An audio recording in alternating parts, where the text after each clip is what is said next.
Hello बच्चों, welcome to GK classes. I hope आप लोग अच्छे होंगे, स्वस्थ होंगे, मस्त होंगे। जैसा कि आप लोग जानते हैं कि हम लोग एनसीईआरटी मैथमेटिक्स क्लास 11 का चैप्टर नंबर 1 पढ़ रहे हैं, जिसका नाम है सेट्स। और इसमें हम लोग एक्सरसाइज 1.4 के क्वेश्चन सॉल्व करने हैं। तो अगर आपने प्रीवियस वीडियो देखा है तो उसमें आपको ये पता चल गया होगा कि हम लोगों ने एक्सरसाइज 1.4 को क्वेश्चन नंबर 6 तक सॉल्व किया था। क्वेश्चन नंबर 1 to 6 हमने सॉल्व कर लिया है। तो आज के इस वीडियो में हम लोग क्वेश्चन नंबर 7 से स्टार्ट करेंगे और 12 क्वेश्चन है, तो इस वीडियो में हम लोग कंप्लीट करने वाले हैं। तो अगर आपने इससे पहले की वीडियोस नहीं देखी हैं तो एक बार डिस्क्रिप्शन को चेक कर लीजिएगा, आपको वहाँ पर प्लेलिस्ट मिल जाएगी, आप वहाँ से वीडियो देख सकते हैं। किनारे में आपको आई टैब दिखेगा, वहाँ भी वीडियो मिल जाएगी, या फिर प्लेलिस्ट में जाइए, आपको वहाँ पर प्लेलिस्ट मिल जाएगी, आप वहाँ से वीडियो देख सकते हैं। ठीक है, तो चलिए बिना देर किए आज की इस क्लास को शुरू करते हैं। और जैसा कि मैंने बताया था कि इस एक्सरसाइज में बेसिकली हमको पता होना चाहिए कि यूनियन क्या होता है, इंटरसेक्शन क्या होता है, डिफरेंस क्या होता है, वेन डायग्राम के बारे में मैंने आपको बताया था।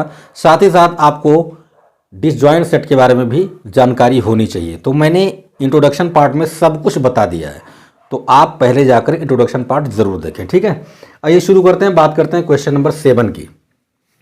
कह रहा है कि if A equal to B equal to C equal to and D equal to, आपको 4 सेट दिए गए ए बी सी डी। कह रहा है कि देन फाइंड, आपको क्या करना है, A intersection B, A intersection C, A intersection D, आपको ये कुछ वैल्यूज निकालनी है। ठीक है, तो आइए 1 बाय 1 करके इनको सॉल्व करते हैं, इनकी वैल्यू निकालते हैं। ठीक है, तो यहाँ पर जो आपको सेट दिए गए हैं ये आपको सेट बिल्डर फॉर्म में दिए गए हैं, तो पहले इनको रोस्टर में बना लीजिए। ठीक है, तो ये कह रहा है कि A equal to X such that X is a natural number, तो ये नेचुरल नंबर का सेट है।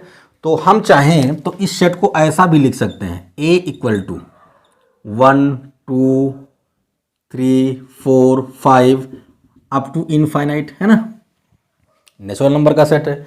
बी वाले की बात करें तो कह रहा है कि X such that X is an even natural number, तो बस कोई दिक्कत नहीं है, नेचुरल नंबर है लेकिन इसमें कौन है, इवन वाले हैं, तो इवन वाले को रख लेते हैं। यानी कि ये हो जाएगा 2 4 6 8 10 अप टू इनफाइनाइट, है ना। नेक्स्ट कह रहा है सी वाला कि X such that X is N odd natural number, तो अब ये ऑड वाला है, कोई दिक्कत वाली बात नहीं, ऑड वाला बना लीजिए। 1 3 5 7 9 11 अप टू इनफाइनाइट, है ना। डी वाले में कह रहा है कि X such that X is A prime number, ये प्राइम नंबर का सेट है, तो यहां पर मैं किनारे लिख देता हूं डी, है ना, डी वाला लिख देता हूं, थोड़ा सा स्पेस और लेंगे। प्राइम नंबर है तो इसमें रहेगा 2 3 5 7 11। प्राइम नंबर्स के बारे में आप जानते होंगे, ऐसे नंबर्स जो या तो खुद से डिवाइड हो या तो 1 से डिवाइड हो, इनके अलावा किसी और नंबर से डिवाइड ना हो, उसको हम लोग प्राइम नंबर बोलते हैं। तो 2 3 5 7 11, इसके बाद में 13 आएगा, फिर 17 आएगा, ऐसे ऐसे नंबर्स आपको मिलते हैं। तो ये जो हमको सेट दिए गए थे सेट बिल्डर फॉर्म में, इनको हमने रोस्टर में बना लिया। अब हमारे लिए वैल्यू निकालना आसान है। तो पहले ए इंटरसेक्शन बी निकालना है। देखो भाई, ए एंड बी का इंटरसेक्शन निकालना है, तो इंटरसेक्शन का मतलब होता है जो दोनों में कॉमन हो। ठीक है, अब 1 की बात करेंगे तो इसमें नहीं मिलेगा, 3 की बात करेंगे नहीं मिलेगा, 5 की बात करेंगे नहीं मिलेगा, क्यों, क्योंकि ये इवन नंबर का सेट है। तो बेसिकली हम लोग जानते हैं कि जब इन दोनों का इंटरसेक्शन आप निकालेंगे तो इसमें इवन नंबर है, तो इनमें से भी हम इवन नंबर ही लेंगे, तो दोनों में जो कॉमन होगा वो इवन नंबर होगा।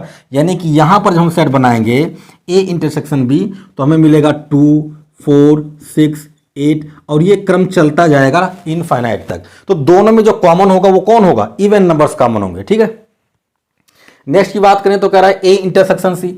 अब ए एंड सी का इंटरसेक्शन निकालना है, तो इसमें ऑड नंबर है, तो अब इन दोनों में कौन कॉमन होगा, ऑड नंबर्स कॉमन होंगे, जो दोनों में कॉमन हो उसी को लेना है। तो 1 3 5 7 9, और ये अप टू इनफाइनाइट तक जाएगा। ओके, फिर कह रहा है कि ए एंड डी का आप इंटरसेक्शन निकालिए। तो ए एंड डी का इंटरसेक्शन निकालने के लिए हम क्या करेंगे, ए एंड डी में जो कॉमन होगा उसी को लेंगे, है ना। तो देखो क्या कॉमन है, पहली बात तो इसमें 2 है, यहां से 2 ले लेंगे, दोनों में कॉमन है। फिर 3 है, ओके, फिर 5 है ना, फिर 7 भी मिलेगा इसमें, फिर 11 भी मिलेगा इसमें। तो बेसिकली इसमें जो नंबर्स मिलेंगे आपको वो प्राइम नंबर ही होंगे, है ना, ये सब प्राइम नंबर है। तो इनमें से हम प्राइम नंबर्स को ले लेंगे, ताकि दोनों में जो कॉमन हो उसी को लेना है। तो यहाँ प्राइम नंबर्स है तो यहाँ भी प्राइम नंबर्स को ले लोगे और आपको ए इंटरसेक्शन डी मिल जाएगा। ठीक है, सिमिलरली आप बी इंटरसेक्शन सी भी निकाल सकते हैं। बी एंड सी की अगर बात करें तो बी में इवन नंबर है, सी में ऑड नंबर्स हैं। इन दोनों का जब आप इंटरसेक्शन निकालोगे तो कुछ भी कॉमन नहीं मिलेगा, कहने का कुल मतलब ये है यहाँ पर 5 मिलेगा। क्यों? क्योंकि इसमें इवन नंबर है, इसमें ऑड नंबर है, कुछ भी कॉमन नहीं होगा, है ना। तो यहाँ पर हम कह सकते हैं कि बी एंड सी क्या है आपके डिसजॉइंट सेट है। क्यों? क्योंकि जब दो सेट का हम इंटरसेक्शन लें और उनमें कुछ भी कॉमन ना मिले तो हम कह दें कि दोनों क्या होंगे डिसजॉइंट सेट होंगे। तो यहाँ पर आपको इंटरसेक्शन में 5 मिलेगा। नेक्स्ट की बात करें बी एंड डी की। बी एंड डी का जब आप निकालोगे इंटरसेक्शन तो देखो बी में 2 है, डी में भी 2 है, ओके। इसके बाद देखें तो इसमें 4, 6, 8, 10 ये है और इसमें आगे कोई भी नंबर ऐसा नहीं है 2 के अलावा जो दोनों में कॉमन मिलेगा। तो इसका इंटरसेक्शन केवल 2 मिलेगा, दोनों में केवल 2 ही कॉमन होगा। नेक्स्ट की बात करें सी इंटरसेक्शन डी, तो सी यहां पर है, डी यहां पर है। सी एंड डी में अगर हम ध्यान से देखें तो कौन मिलेगा भाई हमें? देखो पहली बात तो यह है कि सी में 3 है, यहां भी 3 है, ओके। 5 भी है, ओके। 7 भी मिलेगा, ओके। 11 भी मिलेगा, ओके। मतलब यह है कुल कहने का यह है कि इसमें जो डी में आपका 2 था ना, 2 को छोड़ दो, बाकी 3, 5, 7, 11, 13 ये सब के सब इसमें मिल जाएंगे। क्यों? क्योंकि ये भैया ऑड नंबर्स का सेट है। तो ऑड नंबर में तो ऑड नंबर मिलेंगे ही, है ना। साथ ही साथ प्राइम नंबर वाले भी मिल जाएंगे। ये प्राइम नंबर का है तो प्राइम नंबर में केवल 2 को हटा दें तो बाकी जितने नंबर बचते हैं वो सब ऑड नंबर होते हैं। 2 एक ऐसा नंबर है जो इवन नंबर भी है और प्राइम नंबर भी है ना। तो 2 को अगर हम हटा दें बाकी सारे के सारे नंबर हमें उसमें मिल जाएंगे। तो ये आपका हो जाएगा सी इंटरसेक्शन डी। अब 11 के आगे कौन होगा? 13 होगा। 11 के बाद कौन आएगा? 13 आएगा। 13 के बाद कौन आएगा? 15 नहीं आएगा।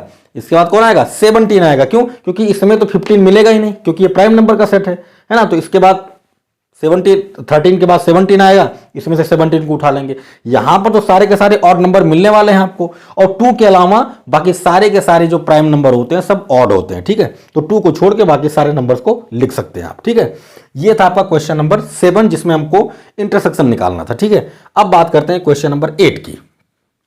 क्वेश्चन नंबर 8 में देखें तो कह रहा है which of the following pairs of set are disjoint. Disjoint के बारे में पूछ रहा है कि कौन सा पेयर इसमें से डिसजॉइंट है। और डिसजॉइंट का मतलब आप समझ रहे हैं कि दो सेट का इंटरसेक्शन लीजिए, उसमें अगर कुछ भी कॉमन ना हो मतलब 5 मिले तो हम कहते हैं कि दोनों सेट क्या है डिसजॉइंट है। तो पहले पार्ट 1 की बात करते हैं। इसमें कह रहा है कि 1, 2, 3, 4 and x that X is a natural number. कहां पे? एक्स की वैल्यू 4 या 4 से छोटी नहीं है और 6 या 6 से बड़ी नहीं है। कहने का कुल मतलब यह है कि अगर हम इनका रोस्टर फॉर्म बनाएं तो हमें पहला सेट तो पता है 1, 2, 3 एंड 4। दूसरे सेट की अगर हम बात करें तो यहां पर होगा 4, 5, 6। इसका यही तो मतलब है x की वैल्यू जो है वो 4 या 4 से बड़ी होनी चाहिए, 6 या 6 से छोटी होनी चाहिए। तो ये बनेगा। अब इन दोनों का अगर आप इंटरसेक्शन निकालेंगे तो क्या मिलेगा? देखो 4 यहां भी है, यहां भी है, तो इनके इंटरसेक्शन में 4 आपको मिल जाएगा। और चाहिए था क्या? 5 चाहिए था। डिसजॉइंट करने के लिए क्या होना चाहिए? 5 होना चाहिए। तो ये आपका डिसजॉइंट सेट नहीं है ना। ये क्या है? ये आपका डिसजॉइंट सेट नहीं है, ठीक है। सेकंड वाले की बात करें, x such that x is an even integer and x such that is an odd integer। साफ साफ दिख रहा है इसमें इवन वाले हैं, इसमें ऑड वाले हैं। जब इन दोनों का इंटरसेक्शन लोगे भाई, इवन नंबर्स का और ऑड नंबर्स का जब इंटरसेक्शन लोगे तो उनमें कुछ भी कॉमन नहीं मिलेगा, कुछ भी कॉमन नहीं होगा। तो साफ साफ दिख रहा है ये क्या है? ये आपका डिसजॉइंट सेट है। क्या भाई? डिसजॉइंट है। बात समझ में आ रही है? ये आपका डिसजॉइंट है, ठीक है। सिमिलरली अगर हम सेकंड वाले पार्ट की बात करें, ये आपका थर्ड पार्ट था, है ना, इसको पहले बता दिया। सेकंड वाले की बात करें तो AEIOU एंड CDEF, अगर इन दोनों का इंटरसेक्शन निकालेंगे हम, है ना। चलो इनका इंटरसेक्शन निकाल लेते हैं। इनका जब आप इंटरसेक्शन निकालोगे तो क्या मिलेगा आपको? देखो C यहां पर है, इसमें तो कॉमन नहीं है। D यहां है, इसमें कॉमन नहीं है, लेकिन E है, E दोनों में है, तो इनका इंटरसेक्शन E मिलेगा। तो ये भी आपका डिसजॉइंट सेट नहीं है ना। तो केवल और केवल आपका थर्ड वाला पार्ट जो दिया है यही क्या है? डिसजॉइंट है, ठीक है। तो वही हमसे बोल रहा था कि कौन सा पेयर इसमें है, इसमें डिसजॉइंट है, तो हम कह देंगे हमारा थर्ड वाला पेयर जो है वो क्या है? डिसजॉइंट है, ठीक है। ये था आपका question number 7 and 8। I hope आप समझ गए होंगे। चलिए नेक्स्ट क्वेश्चन की बात करते हैं। तो प्यारे बच्चों बात करते हैं क्वेश्चन नंबर 9 की। क्वेश्चन नंबर 9 में आपको ABCD 4 सेट दिए गए हैं और कुछ पार्ट है, कुछ क्या 12 है ना, 12 पार्ट दिए गए हैं। तो आइए कुछ मैं करता हूं, कुछ आप लोग कर लेंगे, है ना। A-B निकालना है। अब मैंने डिफरेंस निकालना मैंने आपको सिखाया था, है ना। डिफरेंस निकालना मैंने आपको सिखाया था। डिफरेंस कैसे निकालते हैं चलिए आपको एक बार फिर से करके दिखाता हूं। A-B निकालना है। ए माइनस बी का मतलब ये ए सेट आपका और बी सेट, इन दोनों में ए माइनस बी करना है। अब देखो ए माइनस बी और बी माइनस ए ये दोनों अलग अलग होते हैं, दोनों इक्वल नहीं होते, है ना। तो ए माइनस बी निकालने के लिए हमें क्या करना है, हमें बेसिकली सेट ए के एलिमेंट्स को देखना है। सेट ए के एलिमेंट्स को देखेंगे, हम उन एलिमेंट को हटा देंगे जो सेट बी में भी हो, है ना। जो दोनों में कॉमन एलिमेंट होगा उसको हटा देंगे, बाकी जो सेट ए में बचेंगे उनको लिख देंगे। ठीक है, चलो लिखते हैं। देखो भाई, पहले 3 को देखो क्या इसमें है, नहीं है तो लिख दो। 6 को देखो क्या इसमें है, नहीं है, लिख दो। 9 को देखो क्या इसमें है, नहीं है, लिख दो। 12 को देखो, 12 इसमें है तो 12 को छोड़ देंगे, 12 नहीं लिखेंगे। 15 को देखो इसमें है, नहीं है तो 15 को लिख दो। 18 इसमें है, नहीं है तो 18 को लिख दो। 21 इसमें है, नहीं है तो लिख दो। मतलब यह है कि जो एलिमेंट बी में होगा उसको हटा देंगे, बाकी जो ए में बचेगा उसको लिख देंगे। ठीक है, चलो भाई नेक्स्ट वाले को देखो, ए माइनस सी करना है, ए माइनस सी। अब जो आगे रहेगा उसी को देखना है, जो आगे रहेगा उसी को देखना है। तो ए वाले को देखो, यहां 3 है, इसमें 3 है, नहीं है तो लिख दो। 6 है नहीं लिखना, छोड़ दो 6 को, 6 इसमें मिल गया। 9 इसमें नहीं है, लिख दो। 12 इसमें है, मत लिखना, छोड़ दो। 15 इसमें नहीं है, लिख दो। 18 इसमें नहीं है, लिख दो। 21 इसमें नहीं है, लिख दो। मतलब जो एलिमेंट ए में बचेगा, मतलब जो दोनों में कॉमन हो उसको नहीं लिखना, जो बचेगा उसी को लिखना है। ठीक है, ए माइनस डी निकालते हैं, ए माइनस डी। चलो एक, अब देखो ए आगे है तो ए वाले को ही देखना, ठीक है ना। तो 3 इसमें है, नहीं है, लिख दो। 6 नहीं है, लिख दो। 9 नहीं है, लिख दो। 12 नहीं है, लिख दो। 15 है, मत लिखना, छोड़ दो इसको। 18 नहीं है, लिख दो। 21 इसमें नहीं है, लिख दो। ये हो गया, है ना।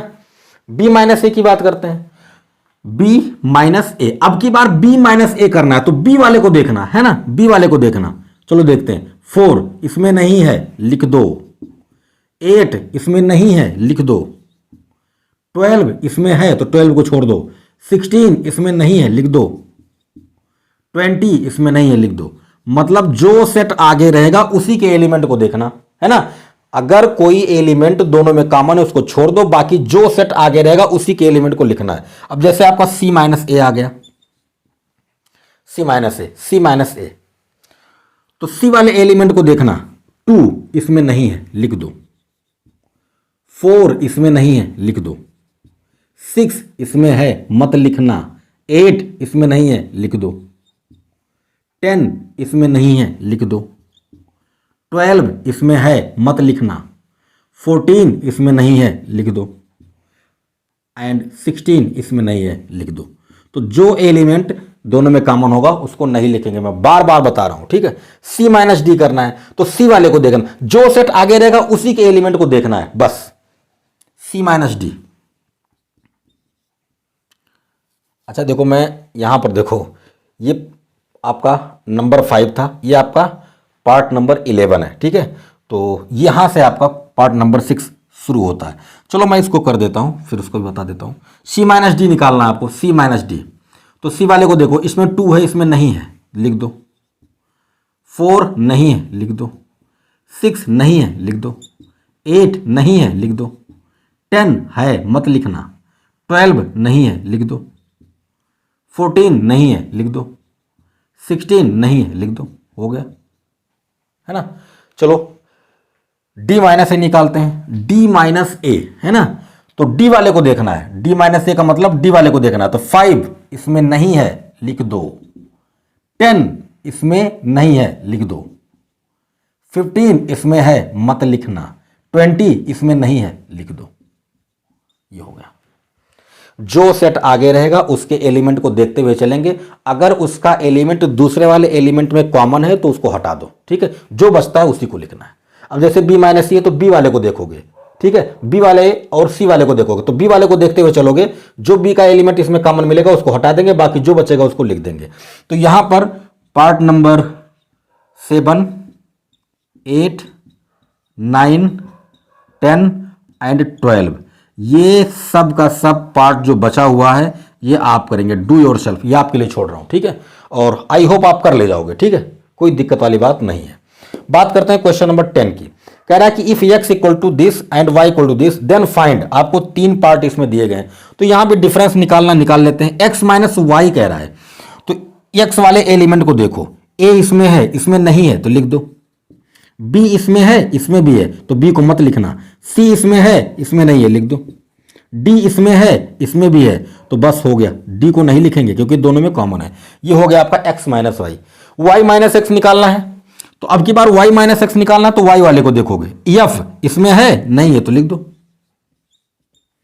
b इसमें भी है, इसमें भी, तो b को नहीं लिखेंगे, d इसमें भी है, इसमें भी है, नहीं लिखेंगे, g इसमें नहीं है लिख दो, ये हो गया, ठीक है। और इंटरसेक्शन की बात कर रहे हैं तो इंटरसेक्शन निकालना आप जानते हैं, जो दोनों में कॉमन हो, ठीक है। a दोनों में नहीं है, b दोनों में है, b दोनों में है लिख दो, c नहीं है, d दोनों में है लिख दो, बस ये हो गया। ये आपका क्वेश्चन नंबर 10 हो गया। डिफरेंस निकालना था, इंटरसेक्शन निकालना था, ठीक है। Question number 11, if r is the set of real numbers and q is the set of rational numbers then what is r minus q। मैंने बताया था, मैंने एक चीज आपको बोला था, अगर आपको याद होगा फर्स्ट क्लास में बोला था, फर्स्ट क्लास में मैंने कहा था कि जो रियल नंबर्स होते हैं ना, रियल नंबर्स जो होते हैं वो इक्वल टू क्या होते हैं, रैशनल प्लस इर्रेशनल। मतलब रैशनल नंबर्स और इर्रेशनल नंबर्स को जब आप जोड़ते हो, मिलाते हो, तो आपको रियल नंबर मिलता है। वो क्या बोल रहा है, ये आपका रियल नंबर है, ये आपका क्या है, रैशनल नंबर है, और ये आपका इर्रेशनल नंबर है। तो वो कह रहा है कि इसको इधर ले आओ, r माइनस क्यू कर दो, तो क्या बचेगा, केवल t ही तो बचेगा। तो r माइनस क्यू पूछ रहा है, तो r माइनस क्यू क्या होगा, इर्रेशनल नंबर होगा। क्या होगा, इर्रेशनल नंबर होगा, ठीक है ना, इर्रेशनल होगा। और वैसे भी जब जानते हो कि रियल नंबर रैशनल और इर्रेशनल से मिलके बनता है, तो अगर रियल नंबर में से हम रैशनल को हटा दें तो क्या बचेगा, इर्रेशनल ही तो बचेगा।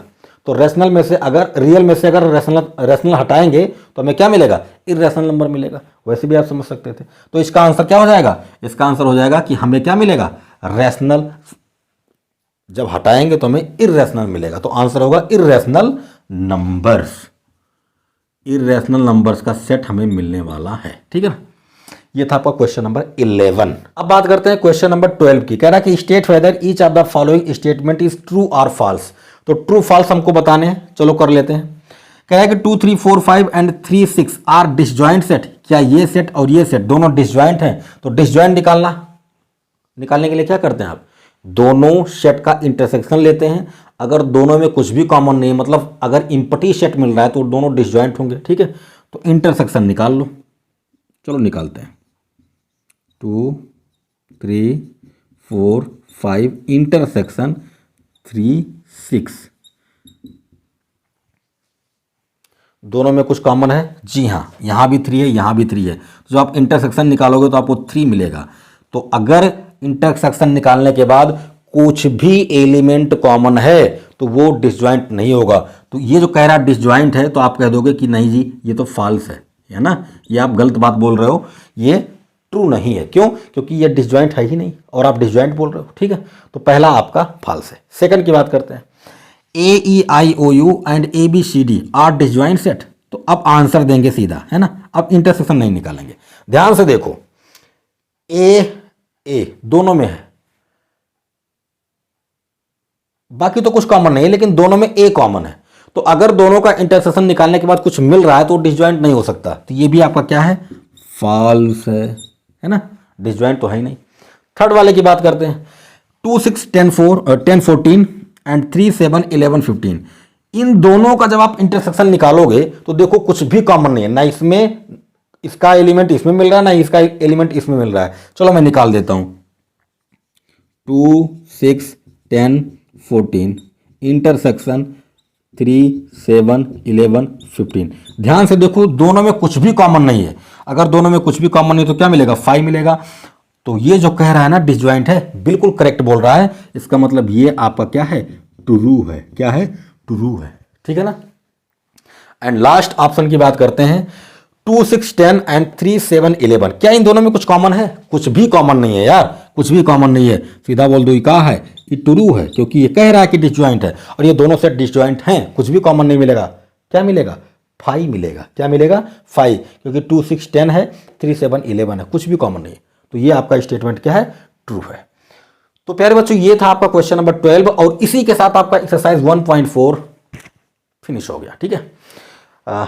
इस लेक्चर में कोई भी अगर आपको प्रॉब्लम है, कोई भी क्वेरी है, कुछ भी डाउट है तो कमेंट करके आप ज़रूर पूछ सकते हैं। वीडियो को अच्छा लगा कमेंट करके बताइए, लाइक कीजिए, दोस्तों में शेयर कीजिए। अगर आप चैनल पर नए हैं तो सब्सक्राइब कीजिए ताकि आपको ऐसी वीडियोस मिलते रहें। मिलते हैं नेक्स्ट वीडियो में नेक्स्ट टॉपिक के साथ। अपना ख्याल रखें, स्वस्थ रहें, मस्त रहें और पढ़ते रहें।